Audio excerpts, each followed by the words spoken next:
A gorgeous day, dear subscribers and loyal viewers of this vlog, JERVIN Eagle Viewpoints. After a dozen vlogs, we are still around, and this is because of your support and trust to this humble representation.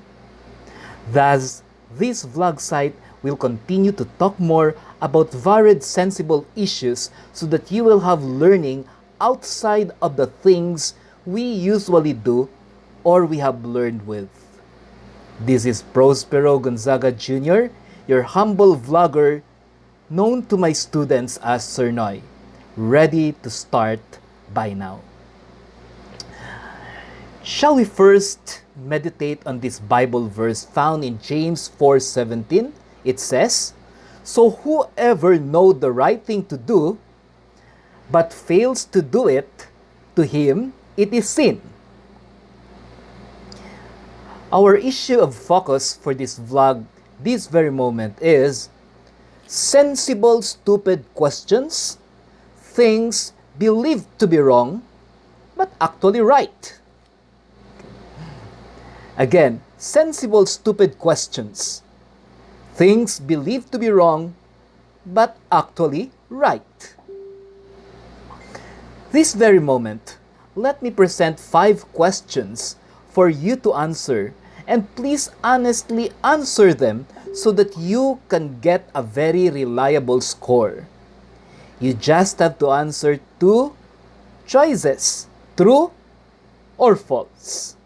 Let us start with a quiz, and be sure you have your scratch paper and pen with you right now. Okay, let us start. Number 1, diarrhea is a sickness of the digestive system. True or false? Number 2, phlegm is a sign that the person has a weak immune system response. True or false? Number 3, taking a bath during menstrual period is dangerous. True or false? Number 4, drinking water in an acidic stomach can cure the situation. True or false? And last question, number 5, if we have swallowed poison, especially chemical poison, the best intervention is to force the victim to vomit for poison to go out. True or false? Now, dear vloggers, our quiz is already done. What's next? It's time to check the papers. But before that, let us glance at the questions for the last time for you to make revisions if you need to.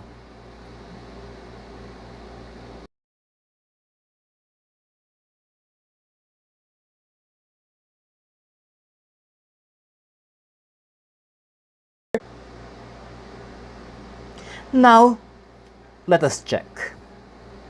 Number 1, diarrhea is a sickness of a digestive system. Answer? False. Here is the rationale. Diarrhea is not a disease. It is a natural mechanism of the human body when toxin is ingested through the mouth. Without even the mind's directive or the brain's directive, automatically the stomach will implement a go-out protocol so that all the toxins will be driven out together, and what is located in the stomach area will be cleared out of that poison. However, this can be a health condition if we will not drink more water and eat more foods while the diarrheal process is happening, because it may lead to dehydration. So, let us help our digestive system during this process of diarrhea, because it needs water and replacement of food. Number 2, phlegm is a sign that the person has a weak immune system response? The answer is false. The respiratory system, here is the rationale, was created to have mucus flowing in the system. That is why when there are intruders to the system, the mucus attracts them and hook them to the mucus fluid. This is a form of straining what is going to the lungs. So it bars, it is the checkpoint of what is going to the lungs. Thus, when the mucus are already sticky, it means it is already full of dirt and germ. We need to cough it out. Thus, a respiratory system that does not catch invaders can be called unhealthy or, in the sense of the word, abnormal, making the invaders go directly to the lungs. But with the presence of the phlegm formation, which is a vital function of normality in the respiratory area, our respiratory system is becoming more protected. Number 3. Taking a bath during menstrual period is dangerous. The answer is false.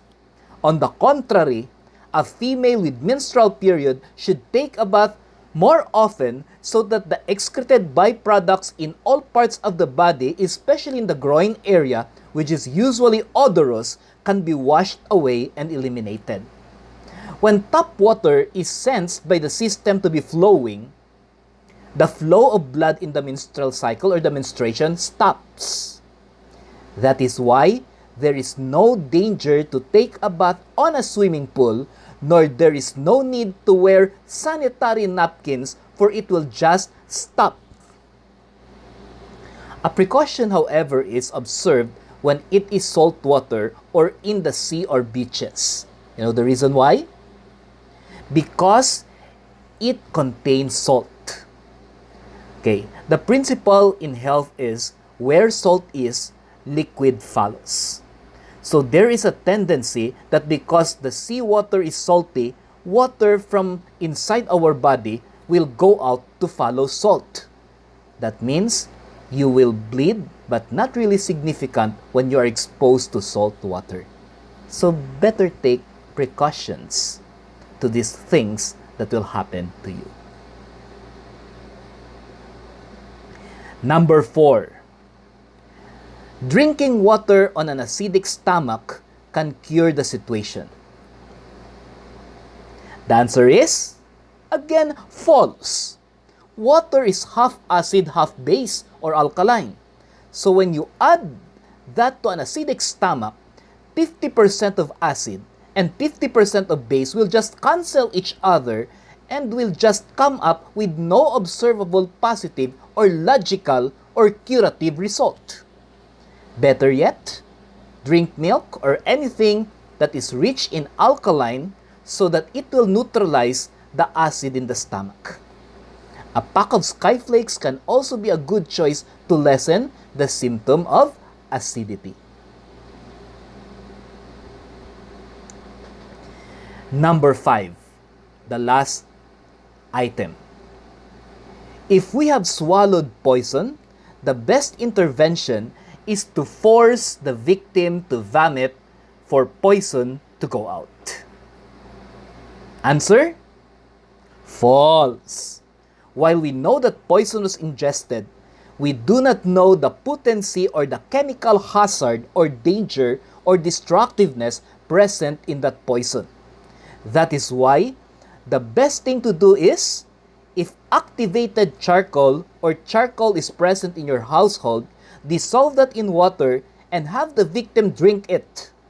And then proceed to the nearest healthcare delivery system, maybe to your barangay health or to a nearby hospital. Because inducing vomiting will just burn the digestive area which was already burned by the poison going in, then you will still want to burn it going out. That is why vomiting and chemical poisoning is never an option. Dear vlogmates, these are very stupid day-to-day questions which you often neglect to give focus, yet its realities are oftentimes opposite to what you believe. The little facts in health oftentimes matter the most. Why? Because great things comes from small beginnings. I hope you were re-educated by our simple but practical vlog regarding health beliefs and common practices this very moment. I promise that there will be a part 2 of this if many of you will comment or indicate that you will want a second part of this vlog. So remember, just comment or indicate in your comment that you want a part 2, that you enjoyed this part 1. And instantaneously, I will reconsider a second offering of this. It is always my desire, not as a vlogger, but as a nurse and educator, that more people will be healthy, and that is only by educating them.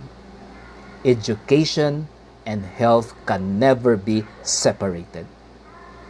This is your content provider, Pros Gonzaga Jr., known to my students as Sir Noy. Until the next questions and practical answers will be asked. And that's the way the eagle hooked the prey.